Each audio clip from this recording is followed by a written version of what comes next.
Best varicose veins చికిత్సనే పొందండి. నొప్పి లేని చికిత్స కోసం సంప్రదించండి ఎబిస్ హాస్పిటల్. నమస్తే రమగారు. నమస్తే జయ. రమగారు, మనకి మార్గశిర మాసంలోకి వెళ్ళబోతున్నాము. ఇందులోనే ధనుర్మాసం కూడా ఉంది. ఈ మాసం యొక్క విశిష్టత? కార్తీకం వెళ్ళంగానే మార్గశిర శుద్ధ పాడ్యమితోటి మార్గశీర్షం మొదలవుతుంది. పురుషోత్తమ మాసంగా చెప్పబడుతుంది ఇది మార్గశిరం. భగవంతుడైన శ్రీకృష్ణుడు భగవద్గీతలో చెప్పాడు, మాసానం మార్గశీర్షోహం అని. నేను మార్గశీర్షాన్ని మాసాలలో అత్యద్భుతమైన మాసం, పురుషోత్తమ మాసం అని చెప్తారు. ఇది పురుషోత్తమ మాసంగా ఎందుకు చెప్పబడింది అని చెప్పుకోవాలి. మొదట దీంట్లో ఈ మొదటి రోజునే పోలిపాడ్యమితో పూజ చేసుకుంటాం మనం. అవును, పోలిపాడ్యం అంటే ఆ రోజున పోలాలు అమావాస్య, మన పోలమ్మ అనే అమ్మాయి స్వర్గారోహణ చెందటం, విష్ణు సాయుధ్యాన్ని పొందిన కథని చెప్తాం. తర్వాత ఒక వారం రోజులు, 6 రోజులు, 10 రోజులు కూడా గడిచాక 15-16 తారీఖుల్లో మనకి ధను సంక్రమణం చెందుతుంది. సాధారణంగా మనకి లెక్కలు, మన నెలలు ఎలా మారుతాయి? చంద్రకళలతోటి నెలలు మారుతాయి మనకి. చాంద్రమానం ప్రకారం. సౌరమానం కూడా మనం చేస్తాం ఒకటి, కానీ ఆ సౌరమానం లెక్క ప్రతిరోజు ప్రతి నెల మనకు ఉండదు. చంద్రుడితోటే మన నడక ప్రతి నెల చంద్రుడితోటే మారుతుంది. చంద్రుడు ఏ నక్షత్రంతో కూడి ఉంటాడో ఆ నక్షత్రపు పేరునే ఈ నెలలకి ఇవ్వడం మనకు అలవాటు. చిత్తా నక్షత్రంతో కలిసినప్పుడు చైత్రము, చైత్రం తర్వాత విశాఖ నక్షత్రంతో కలిసినప్పుడు వైశాఖము, జ్యేష్ఠతో కలిసినప్పుడు జ్యేష్ఠ మాసము. ఇట్లా లైన్. ఓకే. ఈ పూర్వాషాఢ, ఉత్తరాషాఢ ఉన్నాయి కదా. పూర్వాషాఢతో కలిసినప్పుడు ఆషాఢ మాసం, తర్వాత శ్రవణంతో కలిసినప్పుడు శ్రావణము. ఇట్లా అయితే ఇలా వెళ్ళినప్పుడు ఈ లెక్కల్లో మనం మాసాలని అనుసరిస్తూ శ్రావణము, భాద్రపదము, ఆశ్వీజ, కార్తీక మాసాలు జరుపుకున్నాం. కార్తీకంలో ఆ విశేషమైన విష్ణు సేవ, శివ కైంకర్యాలు జరుపుకున్నాం. శివ ప్రీత్యర్థమే ఎన్నో దీపాలు పెట్టాం. అవును. ఇక్కడి నుంచి తీవ్రమైన చలి మొదలయ్యే కాలంలోకి వస్తున్నాం మనం. ఇది నా మార్గశిరంతో మొదలవుతుంది. అయితే ఈ మార్గశిరంలో ఒక 15 రోజులు గడిచాక ఇంచుమించు పౌర్ణమికి అటు ఇటుగా సూర్య సంక్రమణం చెందుతాడు. సూర్యుడు ఇప్పుడు చంద్రుడు ఏం చేస్తాడు? ఆయన కళలు పెరిగినప్పుడు తిథులు పెరిగి, కళలు తగ్గినప్పుడు మళ్ళీ తిథులు తగ్గి అదే పేర్లతోటి వస్తాయి. ఎట్లా? పాడ్యమి, విద్యా, తదియా, చవితి, పంచమి, షష్ఠి, సప్తమి, అష్టమి, నవమి, దశమి, ఏకాదశి, ద్వాదశి, త్రయోదశి, చతుర్దశి, పౌర్ణమి. మళ్ళీ అక్కడి నుంచి పాడ్యమి, కృష్ణపాడ్యమి అనమాట. శుక్లమాస పక్షము, కృష్ణపక్షం. అయితే ఈ నడకలోనే సూర్యచంద్రులు, భూమి ముగ్గురు నడుస్తారు కదా. ఈ నడకల్లో సూర్యుడి నడక ఇంకొకటి ఉన్నది.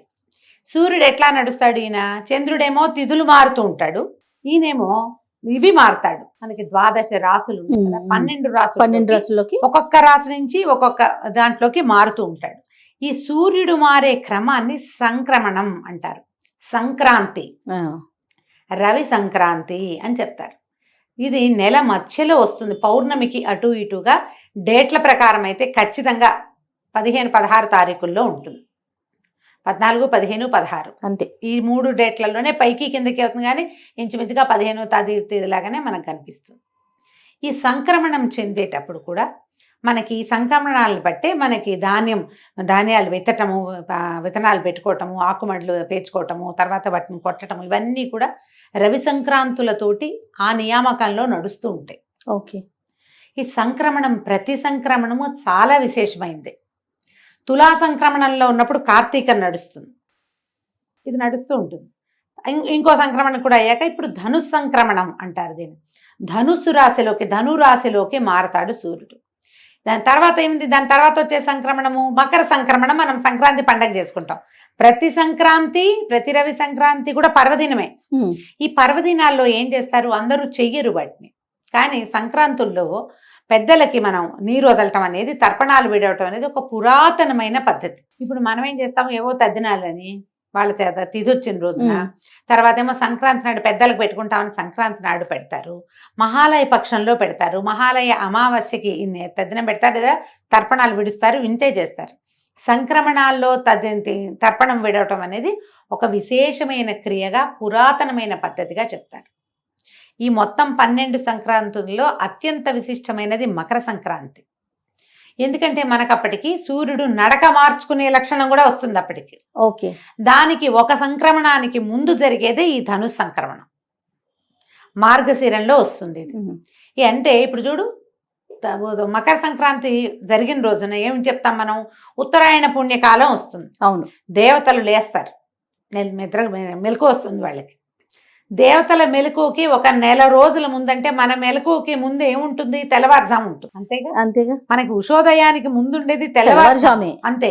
ఇప్పుడు కూడా ఈ మకర సంక్రమణం దేవతల తెల్లవారైతే తెల్లవారు యొక్క జామ్ ఏది, దాని ముందు భాగం ఈ ధను సంక్రమణం. అందుకని ధను సంక్రమణాన్ని కూడా చాలా విశేషంగా జరుపుకునే పద్ధతి తెలుగునాట బాగా కనపడుతుంది. సౌత్ ఇండియాలో అంతా కూడా చేస్తారు, కనపడుతుంది బాగా. మనం ఈ ధను సంక్రమణం చెందగానే ఏం చేస్తాము, అందరూ చేసేది వాకిళ్లలో పీట ముగ్గులేయటం మొదలు పెడతారు, గీతల ముగ్గులేస్తారు. అవును.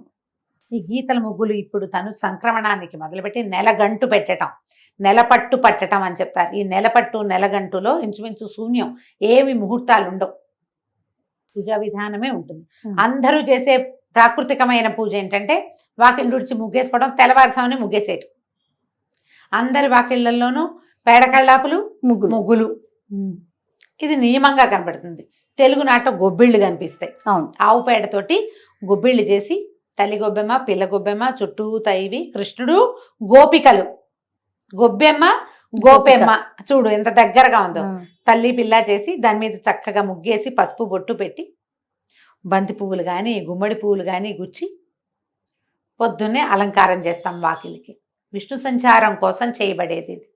అయితే ఈ 30 రోజులు మనకి 30 days పడుతుంది. ఈ సంక్రమణం నుంచి మకర సంక్రమణం దాకా 29 లేదా 30 రోజులు పడతాయి.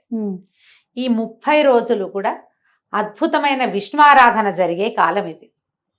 ఈ 30 రోజుల్లో మనకి శ్రీరంగంలోను ప్రతి విష్ణువాలయంలోనూ తిరుప్పావై సేవను జరుపుతారు. ధనుస్సుని, ఈ ధను సంక్రమణం ధనుస్సు లేదా మార్గళి అంటారు.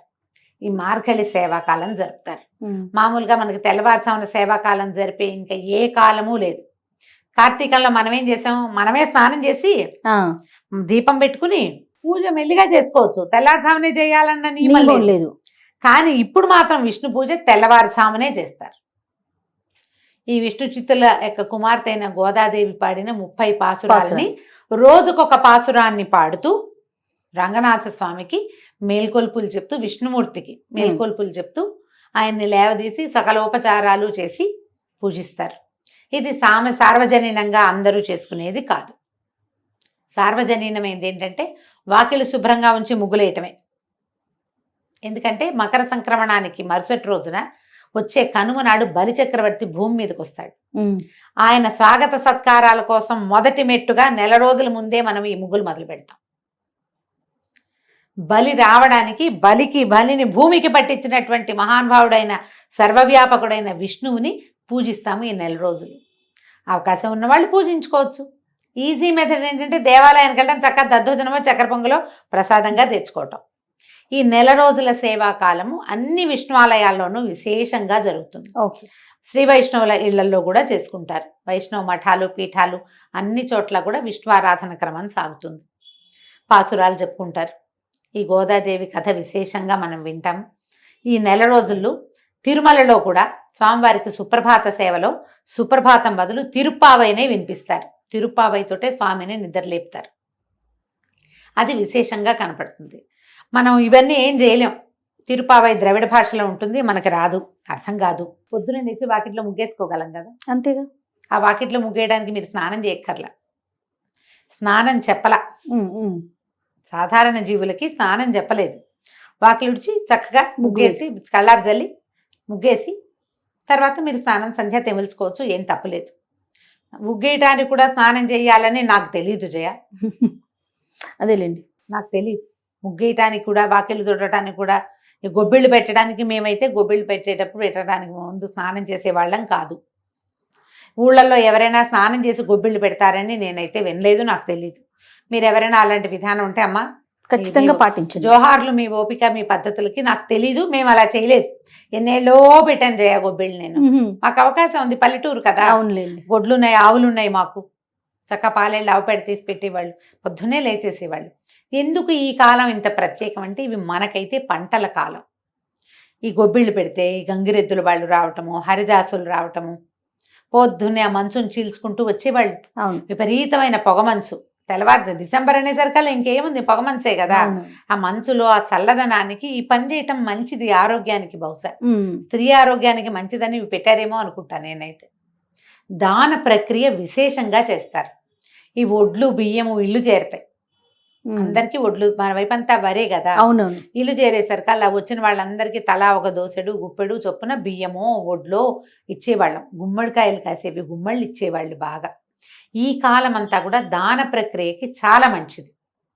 మీరు ఆహార ధాన్యాలు ఏవైనా సరే, ఇప్పుడున్న కాలాన్ని బట్టి సిరిధాన్యాలు కూడా ఆహార ధాన్యం కిందే లెక్క కదా మనకి. ఉమ్. అవైనా సరే దానం చేయండి. ఓ. విశేషించి గుమ్మడి పళ్ళు ఉమ్. అవి కూడా చాలా మంచివి.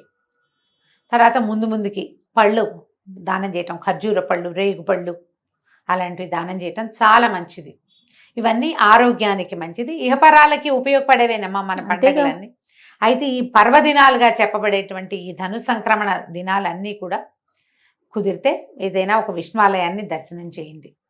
ఏ శ్రీరంగమో రంగనాథ స్వామిని చూడగలిగే అవకాశం లభిస్తే మహతరం జన్మధన్యం అయిపోయినట్టే. అవకాశం కుదిరితే అన్ని చోట్ల జనం బాగా పుష్కలంగా ఉంటారు. ధనుర్మాసంలోనే మనకి గీతా జయంతి అవన్నీ వస్తాయి. అవును. గీతా జయంతి కొంచెం ముందే ఏకాదశికే వచ్చేస్తుంది, మార్గశిర మాసంలో వస్తుంది. అయితే ఇప్పుడు ధను సంక్రమణం మనకి మార్గశిరంలో వస్తుంది. మార్గశిరంలో ఇంకా విశేషంగా చేయవలసినవి ఏంటంటే ఈ పాడ్యం చేసాం, పోలి పాడ్యమి, సుబ్బారాయి షష్ఠి ఒకటి చేసుకుంటాం. అవును. ఎవరైతే నాగుల చవితి నాడు పాలు పోయలేదో వాళ్ళు వాళ్ళు సుబ్బారాయి షష్ఠికి పాలు పోసుకోవచ్చు. సంతానం లేని వాళ్ళు, సంతాన కోసం ప్రయత్నం చేస్తున్న వాళ్ళు కూడా ఈ సుబ్బరాయ షష్ఠి నాడు సుబ్రహ్మణ్యుడిని తలుచుకుని షష్ఠి పూజా విధానాన్ని ఏదైనా మొదలు పెట్టుకోవచ్చు. షష్ఠి నాడు ఎక్కడైనా మల్లి దేవసేన సమేత సుబ్రహ్మణ్యేశ్వర స్వామి ఉంటే వారిని దర్శనం చేసుకోండి. ఉమ్. సుబ్రహ్మణ్య అష్టకం చదువుకోండి. సుబ్రహ్మణ్య భుజంగ ప్రయాతం అని ఒక స్తోత్రం దొరుకుతుంది, అలాంటివి ఏమైనా చేసుకోవచ్చు. ఓకే. షష్ఠి తర్వాత ఇంకా ముందుకెళ్తే గీతా జయంతి వస్తుంది, ఉమ్. తర్వాత ధనుర్మాసం వస్తుంది. ఇలా మనం మార్గశిర మాసాన్ని ముందుకు తీసుకెళ్తాము. మీ అవకాశాన్ని బట్టి ఎంత చేయగలిగితే అంత చేసుకోవటమే. తప్పకుండా రమ్మగారు. నమస్తే. నమస్తే జయ.